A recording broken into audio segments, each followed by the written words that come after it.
Assalamualaikum Assalamualaikum warahmatullahi warahmatullahi wabarakatuh. wabarakatuh.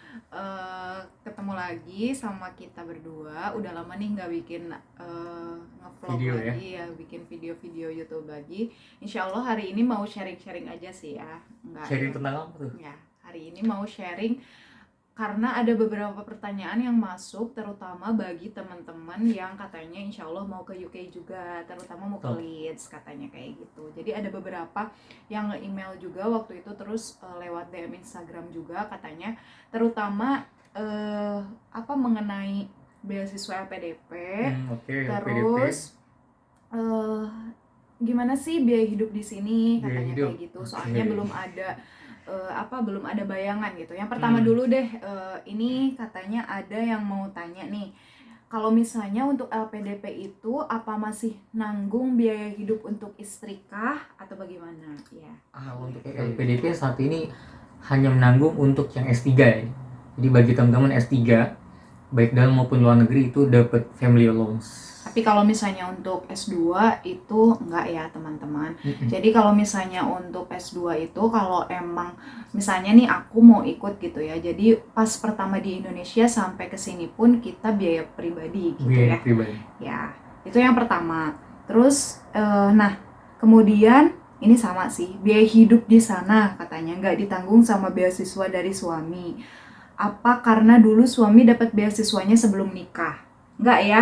Jadi maksudnya tuh pokoknya kalau S2 mau apply-nya itu setelah nikah ataupun sebelum nikah itu nggak dapat biaya hidup untuk istri kayak Betul. gitu ya. Tapi untuk yang S3 tuh yang kecuali yang S3 dan S3 juga tadi katanya tuh family allowance-nya tuh untuk satu istri dan satu anak kayak gitu. Maksimal ya. Jadi 2 orang total itu 25%. Jadi kalau misalnya punya 3 anak tetap 2. Ya. Satu orang istri, satu orang anak ya. Nah, ya kayak gitu. Jadi ditambahin aja 25% per orang, artinya dengan kondisi tersebut ya teman-teman dapat tambahan 50% tambahan dari total allowance yang ada. Ya. Kemudian ada juga nih yang tanya untuk perkiraan berapa totalnya katanya. Sama ada yang tanya akomodasi, cuman nanti mungkin next akomodasi itu ada bagian khusus ya. Karena untuk akomodasi ada beberapa tips ya untuk kita cari akomodasi di sini kayak gitu. Ini mungkin lebih ke total biaya yang dikeluarkan ketika mau kesini kayak gitu. Karena misalnya nih kalau untuk sendiri ya mungkin lebih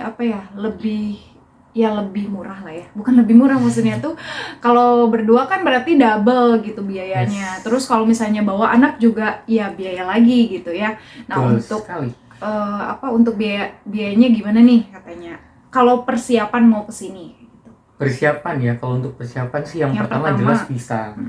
Visa itu bersama. Dulu tapi ya. Betul, ada medcheck di Jakarta ya. Khusus untuk visa ke UK itu ada rumah sakit yang bekerja sama. Jadi nggak boleh sembarang rumah sakit tuh. Nah, untuk biaya medical check up itu yang dicek TBC sebenarnya. Kita ada TBC atau enggak gitu ya. Itu kisaran kemarin 900.000. Jadi 900.000 satu orang ya. Betul, 900.000 sampai dengan 1 juta. Nah, itu tuh kalau misalnya untuk medcheck itu kita emang harus langsung ke sana ya, nggak. Terus kita juga langsung harus langsung diambil gitu ya, nggak boleh nggak boleh diwakilkan gitu. Karena waktu itu ya. Terus tipsnya juga nih kalau misalnya untuk medcheck kemarin pengalaman juga. Jadi kita juga belum tahu ya, maksudnya kirain tuh bakalan bisa dikirim gitu hasilnya, ternyata nggak bisa. Jadi waktu itu kita juga langsung nginep juga ya, langsung nginep di Jakarta kayak gitu selama 2 hari lah. Harus stay 1 hari. Iya, sehari, maksudnya 2 hari 1 malam gitu. Betul. Jadi kita nginep di sana, besoknya hari ini maksudnya, jadi kalau bisa harus pagi-pagi sih ya. Karena kalau misalnya nggak pagi-pagi itu bisa jadi mungkin hasilnya baru keluar 2 hari kemudian. Betul. Gitu. Jadi kalau misalnya pagi-pagi itu besok paginya udah bisa diambil kayak gitu. Nah, terus selain itu juga kalau waktu itu sih karena kita lagi COVID ya, jadi sebelum medcheck tuh harus rapid dulu ya. Ada rapid test. Ada rapid test dulu kayak gitu sebelum masuk rumah sakitnya kayak gitu. Kemarin rumah sakitnya apa ya? Rumah Sakit Premier Jakarta. Oh iya, Premier, Rumah Sakit Premier Jakarta. Nah, itu di Jakarta. Jakarta Pusat deh ya kalau nggak salah. Ya pokoknya Rumah Sakit Premier Jakarta. Nanti Rumah bisa sakit. cek di sini. Nah kayak gitu. Terus yang kedua itu setelah medcheck tuh apa ya? Kalau semua berkas sudah selesai, sebenarnya kita tinggal ngurusin visa. Pendaftaran visa itu bersama dengan IAS ya. Jadi NHS kalau di sini sih. NHS tuh semacam international. Iya, semacam asuransi karena wajib ya teman-teman. Jadi kalau misalnya mau ke UK itu kita wajib terdaftar di NHS kayak gitu. Betul, itu total jumlahnya sih kalau untuk visa itu nggak terlalu mahal. 7 jutaan per tahun per orang gitu ya. Cuma yang paling mahal itu adalah NHS-nya 14 jutaan. Di sini asuransi kesehatannya lumayan sih emang ya.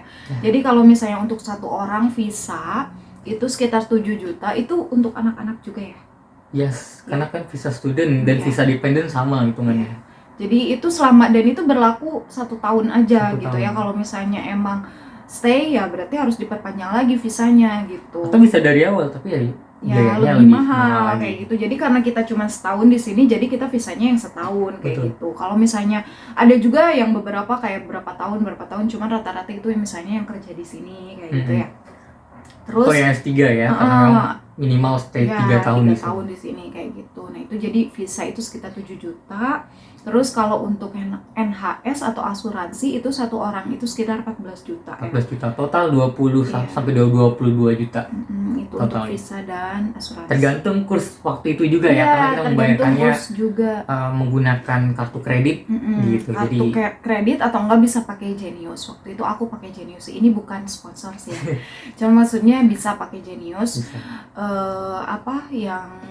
Yaitu langsung ketarik gitu sih. Karena masih di bawah 50 juta gitu. Betul. Nah terus next itu untuk pesawat ya, nah kalau pesawat itu harganya bermacam-macam ya, tergantung kelas dan maskapainya. Tapi waktu itu kita sih dapat yang terbilang murah sih ya, dan 4 bagus juta per orang, 4.500 lah ya kalau 4.500 per dan orang. itu udah termasuk bagasi 30 kilo. Terus kita waktu itu transit di Abu Dhabi ya. Jadi sekitar 4,5. Jadi itu kurang lebih sampai di sini. Nah waktu itu karena kita karantina jadi kita nambah lagi gitu ya. Nambahnya banyak banget. Iya. 10 hari karantina di hotel itu 30 juta waktu itu ya. Terus ditambah. Beda kalau aku 45 juta. Kalau yang dependent baru ya 30 juta. Jadi ya ditambahin gitulah berdua. Total 75 juta.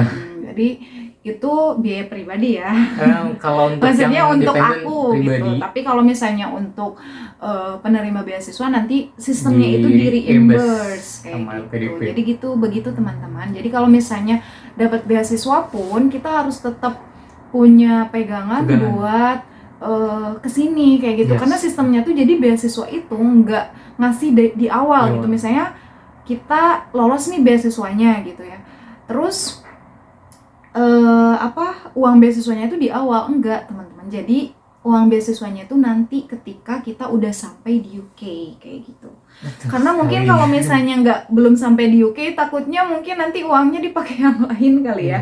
Kayak gitu. Tapi sebelum keberangkatan pun dari LPDP itu juga memberikan settlement allowance. Jadi ada 2 kali settlement allowance. Nah yang pertama kali itu ditransfer ke Wardi itu sebelum berangkat. Jadi ada tabungan sih, ada pegangan untuk nantinya di UK. Ya betul, karena mungkin nanti juga di sini kan ya lumayan ya, maksudnya biaya hidup di sini juga tergolong tinggi kayak gitu. Jadi emang harus pegang sih, maksudnya pegang cash gitu ya, pegang yang ada, maksudnya ada di rekening gitu, karena ya lumayan itu tadi. Itu aja. Terus sih tips untuk akomodasi kita bikin di part video selanjutnya ya. Ya terima kasih.